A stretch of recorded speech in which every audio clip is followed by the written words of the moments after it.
What was your main motivation for seeking a seat on the LCSD 1 Board of Trustees? So I am a Iraqi war vet wife. I am the mother of 4, and I am an attorney, and I'm a case manager for people with developmental disabilities. So with that, I've also been blessed and lucky enough to have raised my children in Laramie County District 1, or Laramie County School District 1. My son graduated from Central in 2021 and went straight on to the Air Force. And so my youngest is 4, and so she will start kindergarten next year. And by the time all 4 of my children have completed their education, I will have been a parent of LCSD 1 for 28 years. That means for 28 years, I know what we have for lunch. I know what forms we're signing. I know who my kids' friends are, what books they read, what they're learning. I've been blessed enough to know what 2 of my children have already gone through. I've seen the good of the school district, and I've seen some concerns. And I really want to get us back to where we were as a community, supporting the teachers, supporting the parents, and really focusing on our kids instead of allowing a national rhetoric dictate what's going on in our schools. There is no mistake that there's a national rhetoric that has been brought to our door by party interests and by special interest groups. And it really needs to be about the children and not about politics. And make no mistake that liberty is at issue here. And what real liberty is for every parent to say what their child gets to do, but that no parent gets to say what my child gets to do. Wyoming Department of Education has reported that our Laramie County's test scores are in the bottom 50% of the state. There are studies that show that Wyoming has one of the highest rates of juvenile incarceration per capita, but we're focusing on banning books. There's a study that says 1,600 books are banned nationally this year. National rhetoric has been brought to our door, and we have got to focus on the children. So I'm here to say that parent to parent, I will fight for your right to make your child's educational choices. If you come from mine, or you try to make my district a nanny state, it will fight you. If you are elected, how would you make sure you are considering the needs of all constituents? So every child is entitled to world-class education guaranteed by our Constitution. And that's number 1. And the way that we ensure that they receive that education is by 1, taking a hard look at the test scores and the curriculum and understanding what is the disconnect here. Number 2 is safety. We need to ensure that we have trained teachers and that we have safe schools so kids can feel free to study and to learn. And we also need to ensure that we are recognizing and identifying children who need additional supports and ensuring that they get that support. As a case manager for people with developmental disabilities and as a parent's attorney, I have a lot of experience in knowing what our community's resources are and encouraging communication and cooperation between different teams and groups to help support our students. What do you think the relationship between the board and parents should look like?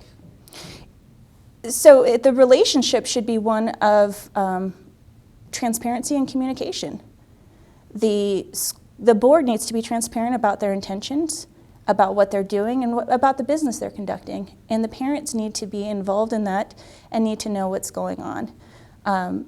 They need to be heard. As again, I have every right to parent my child. And that doesn't mean they get to say what's going on with anyone's child but your own. But there needs to be communication and cooperation. You know, we are a community. And if we focus on the fact that we are a community and that we're all in this and should all be in this to support our children, then that should be a great working relationship. Melissa, what should the rules of engagement be at school board meetings? So I believe under our current policy, parents have the opportunity to come and speak at the school board. I think that's a really important function of the school board meeting, is to provide a forum for the parents to be heard. But I also think that we need to consider the fact that the board meetings are there for not just to be an outlet for parents to communicate, but also to conduct business. So there has to be a balance there. So I also encourage parents to not wait until board meetings to speak up. You know, it's like we don't do trial by surprise anymore because it's not very productive. Perry Mason, those days are over. We know what we're getting into when we come to trial, and then they feel the same way about a board meeting. If you want the board to be productive and to actually have answers for you, then I think it's much more effective to let them know in advance. However, not everything can be planned and not everyone will know what they want at the time. So really, the way we have it set up is very productive, and we have to keep that in place so parents are allowed to speak at the board meetings. However, I really encourage parents to reach out to the board and communicate with them by phone, email. I mean, there's no reason you can't find someone, and I expect the board members to respond. The rules that exist right now, 3-minute time limits to speak and registration in advance, do you agree with those? I think that as implemented, and the reason we have those, or I think the policy itself is fine. It would be nice if we could have just maybe a 20-minute period, some time set aside where parents can just speak and be heard at that time. However, it's a balancing act, right? We have to conduct business. We have to do the business of a board. So while we do need to be open to the parents, there have to be some guidelines in place in order for us to be productive. Do you think K-12 schools in Wyoming are adequately funded? If not, how would you recommend the legislature address the issue? No, they are not adequately funded. I think that it's a really difficult question. You know, I understand that there is litigation in place trying to make the legislature fund our schools appropriately. I know there are a lot of concerns about facilities, and I share those concerns. And it's so challenging from a district level because you can't take operational money and put it into facility money. And so we're kind of stuck with maybe getting a bond as an option. And considering our community has been reluctant to support a community rec center for the 6 penny, I don't know that we'd be successful in bonding for facilities. So the board and parents in the community need to work together to encourage the legislature to do the right thing that I'm really hoping they will and fund our schools. But if they don't fund them, then they will be hearing from us. Speaking of the lawsuit, do you think LCSD 1 should join with WEA as a plaintiff in that lawsuit? Yes. And why do you think that? Because they're obviously not willing to fund our facilities and our education at an appropriate level without the lawsuit. And it's unfortunate, you know, the Campbell decisions took 8 years to achieve. And so again, that's why I really hope that the legislature just chooses to do the right thing and fund our schools, because this is a long, drawn out process that is addressing something that should have been addressed yesterday. So related to that, as a board member, what would be your budget priorities for the district?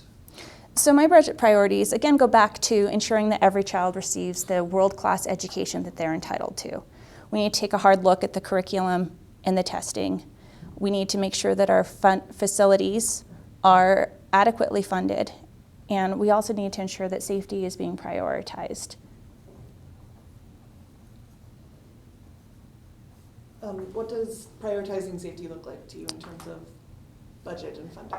So we've done a really good job so far of looking at safety and updating it, and that's something that we constantly have to do. And that's the issue with safety, is that it's a moving target. You know, as time progresses, our safety needs to be our safety policies need to be re-examined. You know, the policy hasn't been updated since I want to say 2013.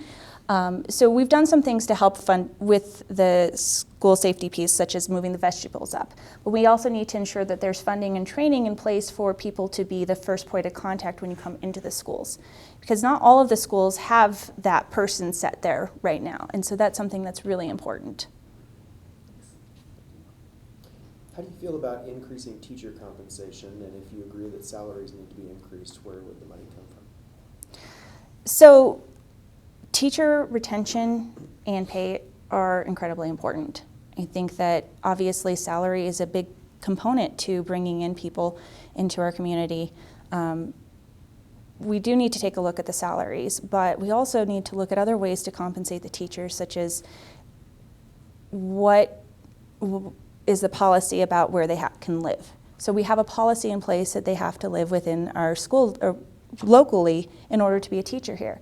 And that may be preventing us from hiring some good talent who would rather live in Colorado and receive less pay than they would receive here, because we have to look at our housing situation and our opportunities.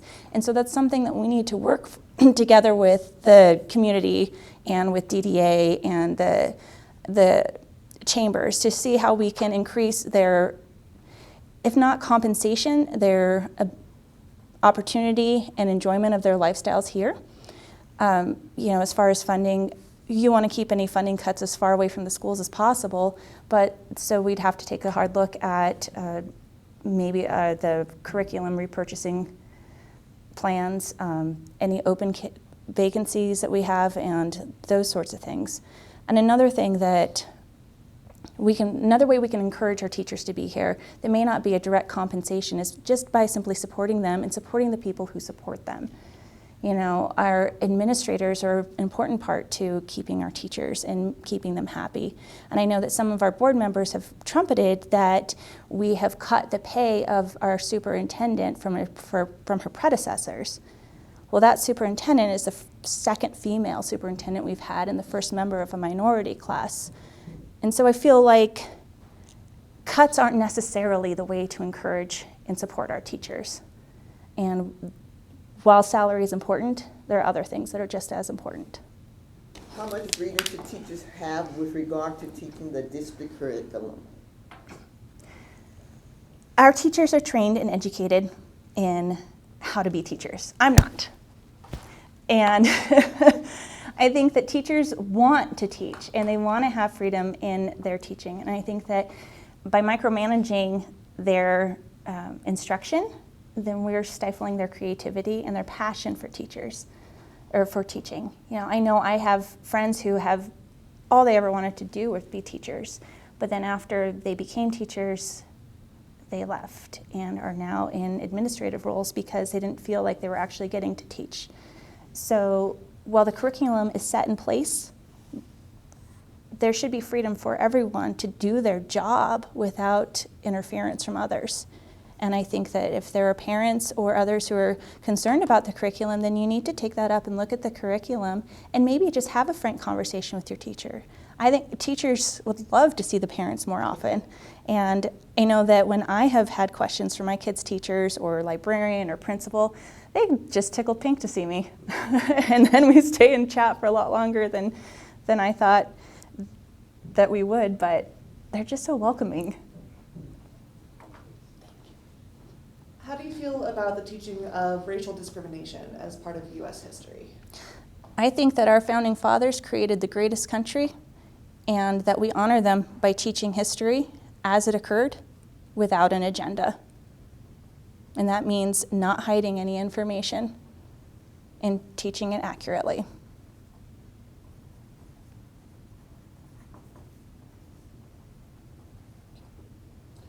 Melissa, do you support an opt-in or opt-out policy for kids checking out books from school libraries, and why? I do not support the opt-in policy. Liberty is the rule. Restrictions are the exception.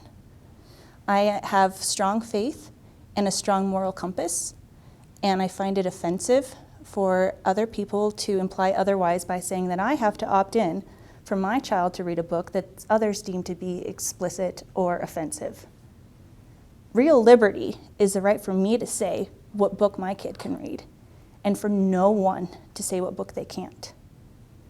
And if they want to restrict what their kid reads or define something as offensive, that's fine. Every parent has that right. You can go to the library and see what your kid's books are. I did. I went and talked to the librarian. She told me exactly what my child likes to read, where she hangs out, and she was more than happy to tell me how the books were purchased. But again, real liberty is at stake here. And book banning is on the table. And once we start with this process, it just keeps going. They initially had no opt-in policy or opt-out policy, But because of complaints, we created an opt-out policy, fine. But now we want an opt-in policy. But even that wasn't going to satisfy everyone. Even at the work session, there were clear signals that this is not the end. So I do not support the opt-in policy because it is a restriction on my freedom to parent my child, and it's a judgment on my beliefs. Thank you. What should be the process? No, let me start over. What should the process be for changing policies in the school district? Do you agree or disagree with the current process? Why? So this is a tricky one because the state statute sets limits in place about the policy making and the 45-day notice period. And so I would need more information about what the policies are and how we can change them. I think that it's important to make sure people have as much notice of them as possible. You know, as a parent, I get like 15 emails a day about things. And I could tell you that today is pajama day. I got 2 emails about that yesterday. So it seems like it would be really easy to give as much notice as possible to every parent in the same vein that I know that today is pajama day. Do you think that's been happening from the school board to you as a parent? I don't believe that I knew about the policy changes until I went to school board meetings. So that could improve from your perspective. Yes. Melissa, that's the end of our prepared questions, so I wanted to open it up to any other issues that you wanted to bring to our attention or anything you'd just like for us to know.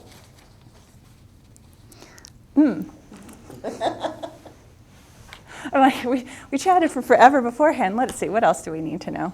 Now I feel ill-prepared. I'm glad you're editing this. If you hadn't had a conversation before we started, what would you want to tell us or tell voters about you? And guess what when you're ready? I'd want you to know is pretty much what I've already said. I'm a mom, I'm an attorney, I'm an Iraqi war vet's wife. I have earned my right to fight for my kids, and I'll continue fighting for them. And I think every parent and every person has a right to fight for their kids. And the thing about me is I have a proven record of advocacy. I've been an attorney for 17 years at this point. I'm a disability advocate. I spend more of my time thinking about how to fight for someone else than I do God knows anything else, really. So I'm really excited for an opportunity to add kids into the fray because frankly, we've got to refocus on them. And parent to parent, I'll fight for your right, but God help you if you get in the way of any of mine. What made you decide to run for the triad that you did as opposed to the at-large seat? That's a good question. So running for office is really tricky. It's time consuming and it's expensive. And I am not someone who's backed by a party or a special interest group of any kind. It is me and my friends and my family. And so I think the triad makes it a lot more manageable as a practical sense. And also I have some concerns about our incumbent. You know, as a constituent, I have not agreed with all of the contentions and the policies, and particularly restricting my right to choose what books my child can read without me having to tell you that, yeah, I think that sexually explicit thing is okay. Mm-hmm. And so I also am running because I think that my particular triad needs a change. Thanks. Thank you for asking that question. I forgot that. Please say. Anything else, Melissa, that you wanted to let us know? Nope. Does anyone else have anything?